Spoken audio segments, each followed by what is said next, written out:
ताईं जंहिंजे चौधारी बरकत आहे ऐं इन ज़रिए सां असां ॾेखारियूंसीं पंहिंजूं निशानियूं। बेशक उहो ई ॿुधंदड़ आहे ऐं ॾिसंदड़ आहे। ही माहे मुबारक हुज़ूर अकरम सल्लल्लाहु अलैहि वसल्लम जे मेराज जे हवाले खां मशहूर ऐं मारूफ आहे। अल्लाह तबारक व तआला हर नबी खे कंहिं न कंहिं नमूने सां मेराज करायो आहे ऐं आखिरी पैगंबर हज़रत मोहम्मद मुस्तफ़ा अहमद मुश्तबा सल्लल्लाहु अलैहि वसल्लम के भी अल्लाह ताला मेराज करायो। मेराज जी माना मथानी आहे, उरूज आहे, आला आहे। त अल्लाह तबारक व तआला हुज़ूर अकरम सल्लल्लाहु अलैहि वसल्लम के मेराज करायो। इन जो मतलब यो आहे त तमाम ऊंचे मकाम ताईं, वॾे मकाम ताईं उनखे अल्लाह ताला घुरायो। ऐं हुज़ूर अकरम सल्लल्लाहु अलैहि वसल्लम ने इन वाक़े मेराज जो ज़िक्र सूरह बनी इसराइल जे पहिरीं आयत में अल्लाह ताला फरमायो आहे। अल्लाह जो कुरान फरमाए थो त अल्लाह ताला जी ज़ात पाक आहे जेका पंहिंजे बाने खे वठी वई मस्जिद हराम खां मस्जिद अक़सा ताईं। अल्लाह तबारक व तआला चाहे हा त इहा ॻाल्हि लिखी सघे पियो त पंहिंजे नबी खे मेराज ते वठी वई।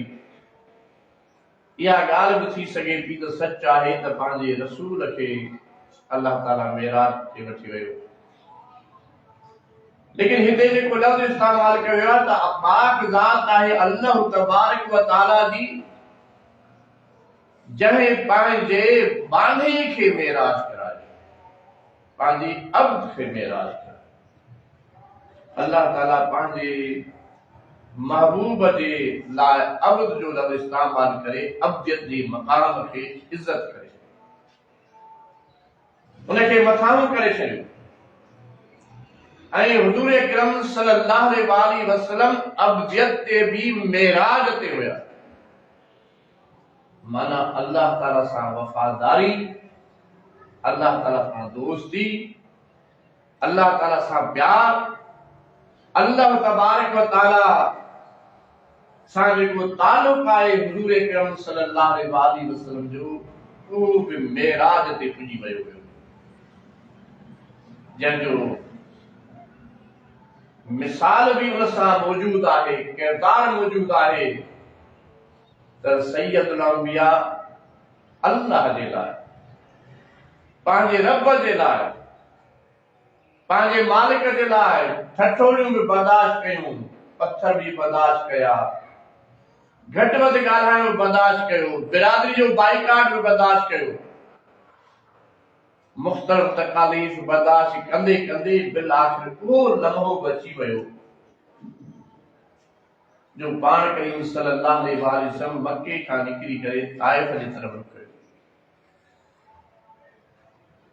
ताइफ जे वॾेरनि खे वञी दावत ॾिनी, उतो जे सरदारनि खे इहा ॻाल्हि ॿुधाई त मां अल्लाह ताला जो आख़िरी नबी आहियां ऐं मूं वटि इहो पैगाम आहे तव्हां सभिनी जे लाइ त हिन धरती ते पूरी कायनात में उलूहियत, माबूदियत, किबरियाई, वॾाई उहा सिर्फ़ ऐं सिर्फ़ अल्लाह ताला जो हक़ आहे, कंहिं ॿिए जो हाकिमियत भी उनजी, निज़ाम भी उनजो, हुकुम भी उनजो ऐं मानव फर्मा बरदारी भी उनजी करणी आहे। मां उनजो नुमाइंदो, मां उनजो रसूल आहे। केॾो ज़बरदस्त प्रोग्राम खणी आया असां। इंसान जे निजात जो प्रोग्राम, इंसान जे लाइ जन्नत जो प्रोग्राम, खुशहाली जो प्रोग्राम, तरक्की, इमामत और क़यादत जो प्रोग्राम।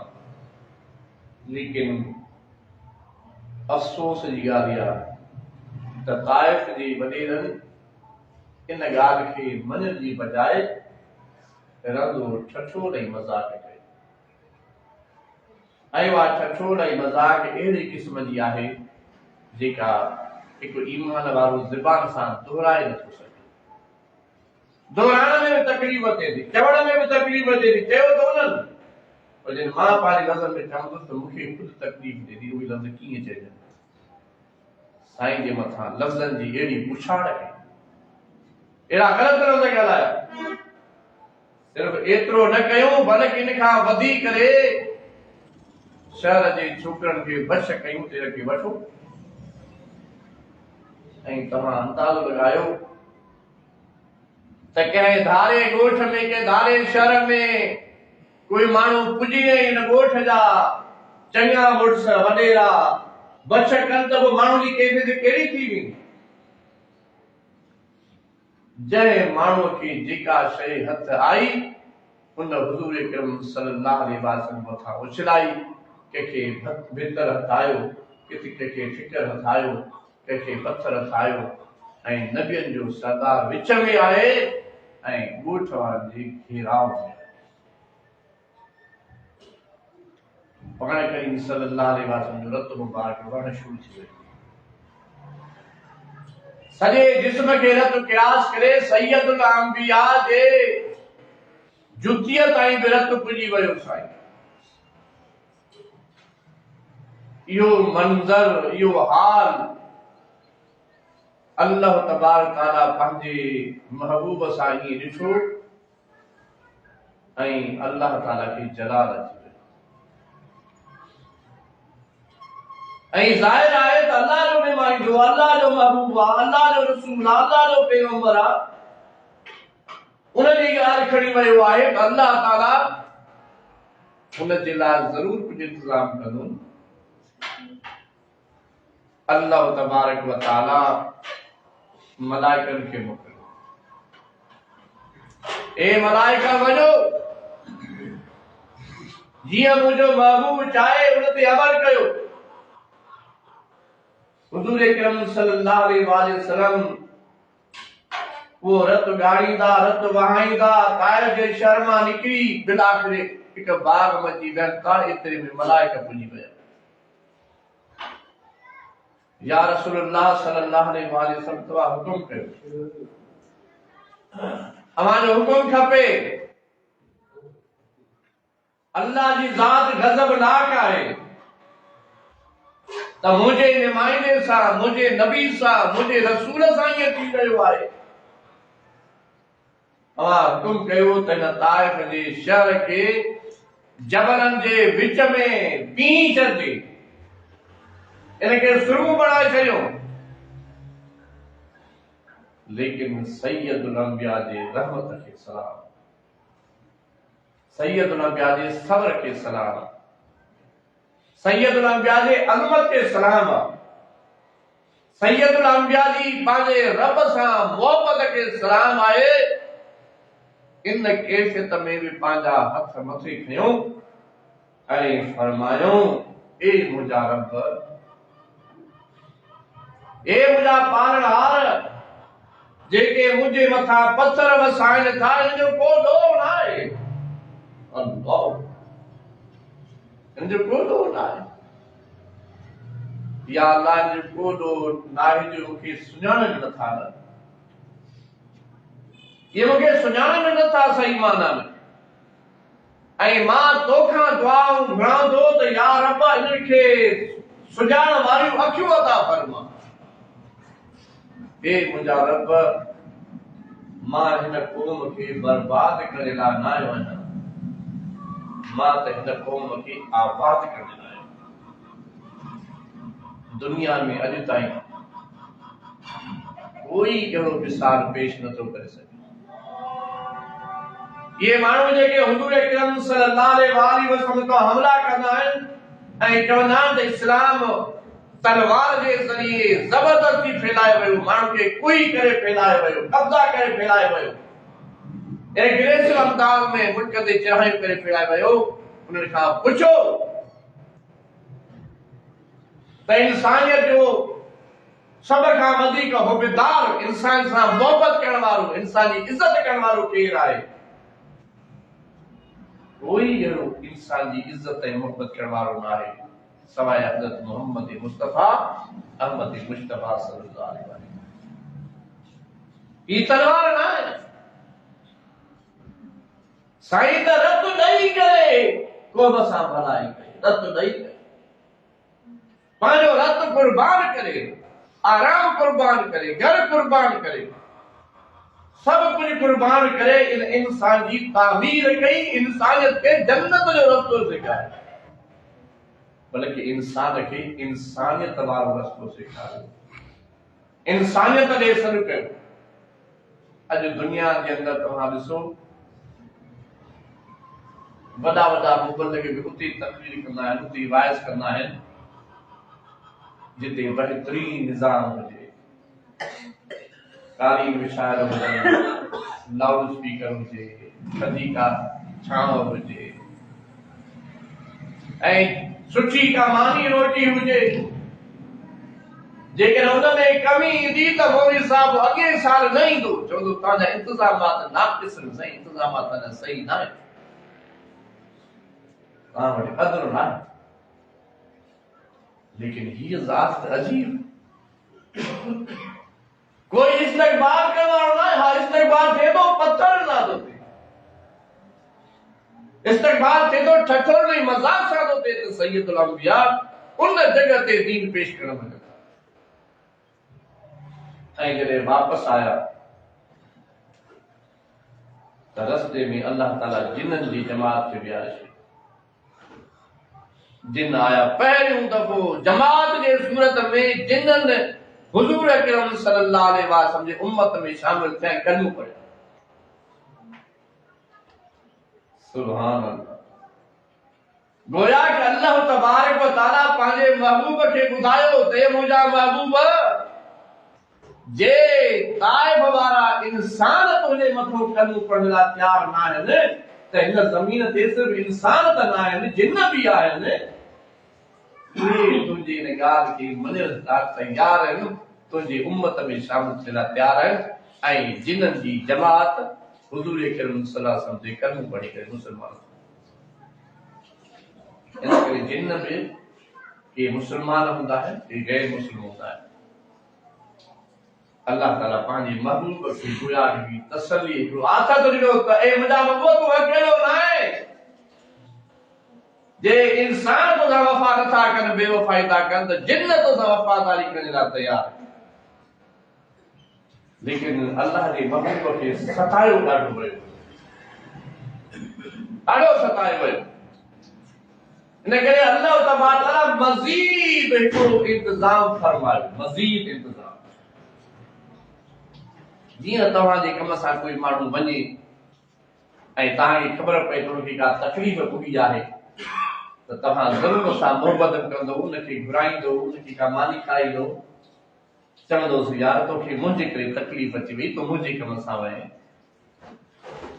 त अल्लाह तबारक व तआला जो हबीब चाहे कम सां वियो हुयो, कम त अल्लाह जो हुयो न, अल्लाह ताला दीन जो कम हुयो न, त अल्लाह तबारक व तआला सिर्फ ॻाल्हि खे एतिरो महदूद न रखियो त जेकर जिन नथा वञनि, इंसान नथा वञनि ताइब वारा, त जिन हाज़िर अल्लाह ताला मज़ीद इंतज़ाम फरमायो।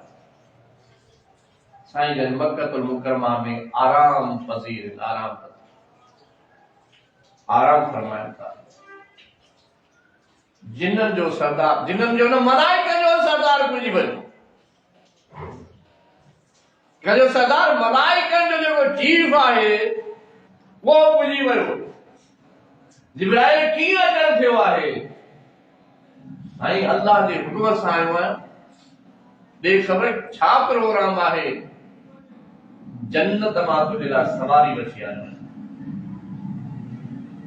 ऐं उन जी बज़ाहिर वो खच्चर जे शक्ल में हुजूर अकरम सल्लल्लाहु अलैहि वसल्लम वेठा त बाज़ रवायत में ईंदो आहे त वो थोड़ी रड़ी पियो करे, अरदाई पियो करे। जिब्रील चए त छो भला ईअं छो थो करे? अर्ज़ की त अल्लाह जो रसूल मूंसां हिकिड़ो अंगल आहे मुंहिंजो मंज़ूर फरमाए। वो मुंहिंजो अंगल इहो आहे त क़यामत जे ॾिहाड़े में मुंहिंजी मथां सवारी करे। इहो मुंहिंजो अंगल आहे, इहो तुंहिंजो अंगल मंज़ूर आहे। साईं जन हाली में फरमायो त उनजी रफ़्तार एॾी वॾी हुई जो जिते नज़र बि पुॼे त उनजो माना अॻियूं पेर उते बि पुॼे। माना जंहिंखे बुराक जे नाले सां यादि कजे, माना बर्क़ जी रफ़्तार, बिजली रफ़्तार। सखर में बटन आणंदे त माना चंद सेकंडनि में सिठा जा बिजली पुॼी। उन बर्क़ जे रफ़्तार सां उहा सवारी हली ऐं पहिरियों स्टाप उन बैतुल मक़दस में कयो ऐं बैतुल मक़दस में जॾहिं सवारी पुॼी त 1.25 लख अंबिया सैयदुल अंबिया जे इस्तक़बाल में मौजूद। हाँ साईं, हिकिड़े तरह बदनसीबी उन ताइब वारनि जी जो सैयदुल अंबिया जो इस्तक़बाल पत्थरनि सां पिया कनि। अल्लाह ताला जो इस्लाम जे जिननि जी जमात सैयदुल अंबिया जी उम्मत में शामिल थी वई आहे ऐं मस्जिद अक़सा में 1.25 लख अंबिया सैयदुल अंबिया जी इस्तक़बाल ऐं इंतज़ार में बीठा आहिनि। इब्राहिम अलैहिस्सलाम मौजूद आहे, जनाब इस्माइल अलैहिस्सलाम मौजूद आहे, ईसा मूसा अलैहिस्सलाम मौजूद आहे। इंसानियत जो अबो पहिरियों नबी हज़रत आदम अलैहिस्सलाम मौजूद आहे। सभई नबी मौजूद आहिनि। सैयदुल अंबिया जो इस्तक़बाल में इंतजार आहे त इमामत केरु कराए। हाँ साईं, इंसान जो ॾाढो बीठो आहे, नबियनि जो ॾाढो इब्राहिम अलैहिस्सलाम बीठो आहे, इंतजार आहे त इमामत जे लाइ केरु वधे। एतिरे में जिब्रील अमीन सैयदुल अंबिया खे हथ मुबारक खां वठी करे मुसल्ले ते वञी बीठा। ताकि दुनिया जे साम्हूं इहा ॻाल्हि अची वञे त सैयदुल अंबिया सिर्फ ज़बानी सैयदुल अंबिया नाहे, सिर्फ ज़बानी नबी जो सरदार नाहे, सिर्फ किताबनि में लिखल नाहे त इमामुल अंबिया है, नबी जो इमाम आहे। ईअं नाहे, ज़बानी ॻाल्हि नाहे, अमलन हकीकतन अल्लाह ताला पंहिंजे नबी खे इमामत वारे मुसले ते बीहारे पूरी इंसानियत खे ॿुधाए छॾियो त नबियनि जो इमाम हज़रत मोहम्मद मुस्तफ़ा अहमद मुश्तबा सल्लल्लाहु अलैहि वसल्लम। सुब्हानल्लज़ी अस्रा बिअब्दिही लैलन मिनल मस्जिदिल हराम इलल मस्जिदिल अक़सा। इंतजाम करण वारो केरु आहे? इंतजाम करण वारो अल्लाह आहे। खिदमत करण वारो केरु आहे? मलाइकनि जो सरदार जिब्रील अमीन खिदमत करण वारो आहे। ऐं को अहादीस में वरी कुछ तफसील अचे थो त सैयदुल अंबिया जॾहिं आसमाननि ताईं जिब्रील हलियो, उन खां बाद जिब्रील बीह तो बीह जोड़ियो, या रसूलल्लाह अॻिते मूंखे अचण जी इजाज़त नाहे। कहिड़े त नबी जा सहमति आहे। जिब्रील अमीन बीह रहियो, मूंखे अॻिते अचण जी इजाज़त नाहे। अल्लाह तबारक व तआला मुंहिंजी हद या मुक़रर कई आहे। मलाइकनि जो सरदार बीह रहियो, लेकिन तव्हां ई असांजो आका हज़रत मोहम्मद मुस्तफ़ा अञा मथे हले वियो, अञा मथे हले वियो। अल्लाह सां मुलाक़ात थी,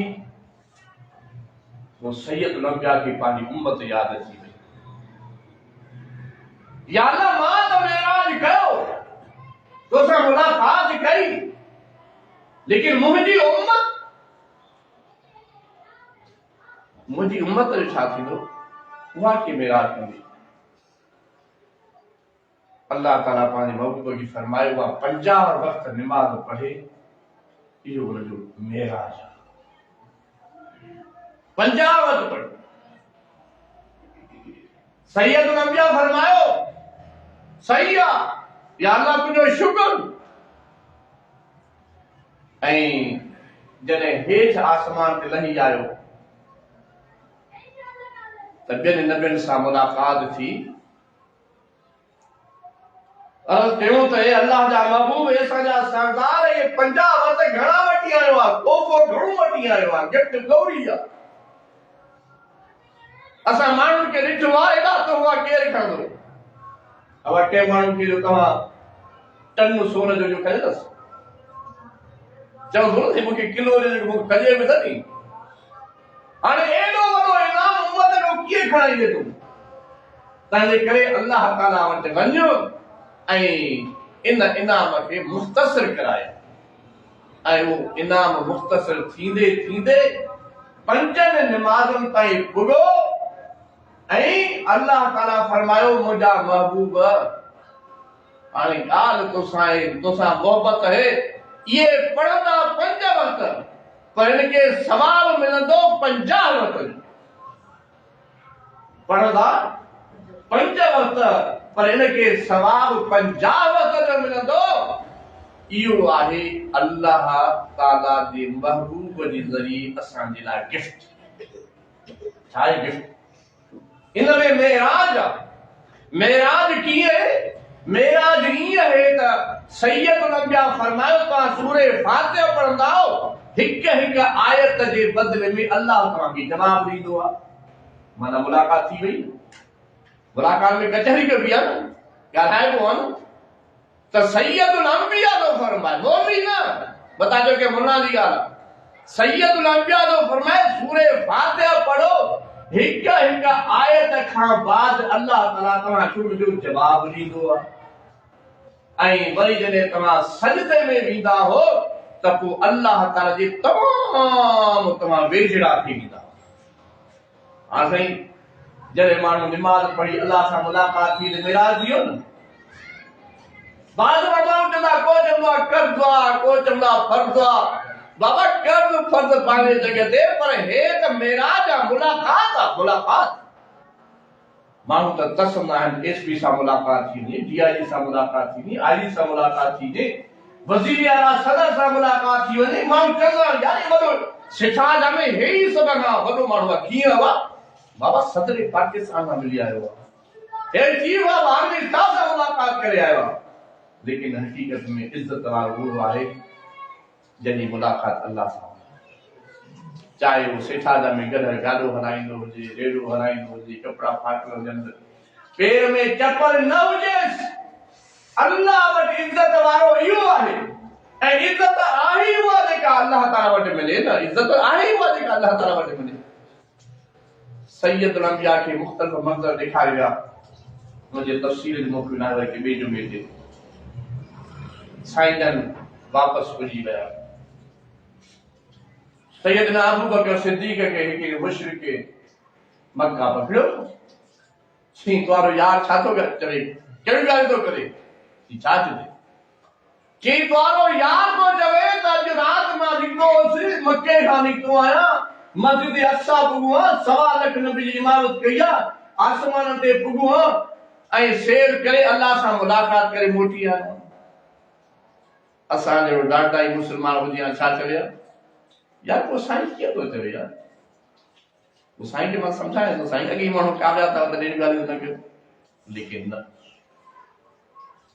हे सचो ईमान वारो आहे, सिद्दीक़ अकबर आहे, पक्को ईमानदार। ईअं बि न थी मां साईं जन खां पुछां, उन माण्हू खे चई त वाक़िअतन तव्हां सच था चओ त सैयदुल अंबिया ईअं फरमाए थो? जी हा ॻाल्हि ईअं चवे थो। चई त पोइ ॿुध, मुंहिंजे मथे ते जेका पगड़ी आहे इन जो रंग अछो आहे, पर जेकॾहिं अल्लाह फरमाए त अबू बकर, अल्लाह जो रसूल फरमाए अबू बकर तुंहिंजी पगड़ी जो रंग अछो न कारो आहे, त मां चवंदुसि अबू बकर जूं अखियूं ख़राब आहिनि। ईमान इहो खपे साईं, अबू बकर जूं अखियूं ख़राब आहिनि। ॻाल्हि उहा सची आहे जेका अल्लाह जे महबूब जी। इनखे चइबो आहे ईमान। दुनिया चवे न, सॼी दुनिया गॾी करे चवे त सूअर हलाल आहे, तूं छा चवण? वॾा दलील ॾे, मेडिकल जा दलील ॾे, साइंस जा दलील ॾे, पर तूं ईमान वारो चओ त न इहो हराम आहे त ग़लति आहे, हराम आहे बस। सॼी दुनिया गॾी तोखे दलील ॾे त रिश्वत में वॾा फ़ाइदा आहिनि, तूं चओ न ग़लति आहे, छो त अल्लाह जे रसूल फरमाया ग़लति आहे। सॼी दुनिया गॾी तोखे दलील ॾे त व्याज सही आहे, हिन वक़्त जी ज़रूरत आहे, तूं चओ न अल्लाह जे रसूल फरमायो त ग़लति आहे, त इहो ग़लति आहे। ईमान इन जो नालो न आहे त माण्हू छा था चवनि। माण्हू त चवनि पिया त मेराज कीअं थींदो आहे, ऐं उन ज़माने में न जहाज़ आहे, न रेल आहे, न मोटरसाइकिल आहे, इहो सफ़र कीअं थियो? अकुल न ईमान तस्लीम कंदे, ईमान खपे। ईमान इहो आहे त जॾहिं इंतज़ाम करण वारो अल्लाह हुजे त उनखे काई ताक़त नथी रोके सघे। इसराइल और अमेरिका बैतुल मक़दिस शहर गज़ा खे ज़मीन तां मिटाए छॾियो, ढही वियो, ख़तम थी वियो। त अमेरिका जो महांगो तरीन शहर, जिते सादे खां सादो घर भी 200 करोड़ जो घर आहे, जेको लोह ऐं सीमेंट जो ठहियल हो, उनखे अल्लाह ताला बाहि जो अहिड़ो इंतज़ाम कयो जो उहो गज़ा खां वधीक ज़मीन ते सड़ी वियो, मिटजी वियो। अल्लाह जहिड़ो आहे, अल्लाह ला इलाहा इल्ला हू अल हय्युल क़य्यूम। अल्लाह जहिड़ो अलम तर कैफ़ फ़अल रब्बुक बि अस्हाबिल फील। ए दुनिया वारो तव्हां ॾिसो, असां असहाबे फील हाथियुनि वारनि सां कहिड़ो असर कयोसीं, जंहिं ज़माने में साइंस न हुई, गोली न हुई, एटम न हो, गंदरव न हो, लेकिन अबाबिलनि जे चुंब में काॾो गोलियूं हुयूं। कहिड़ी फैक्ट्री ठाही, काबतुल्लाह ते हमलो करे ताहिन, अबाबिल हेतिरा पखी आहिनि, उनजे वात में चुंब आहे, छका जो मथां पथरी उछलाइनि, स्वाह जे टिकड़े में वञे, उनजे पेट खे चीरींदे, हाथी जे पेट खे चीरींदे उहो फत कंदो रहे। अलम तर कैफ़ फ़अल रब्बुक बि अस्हाबिल फील।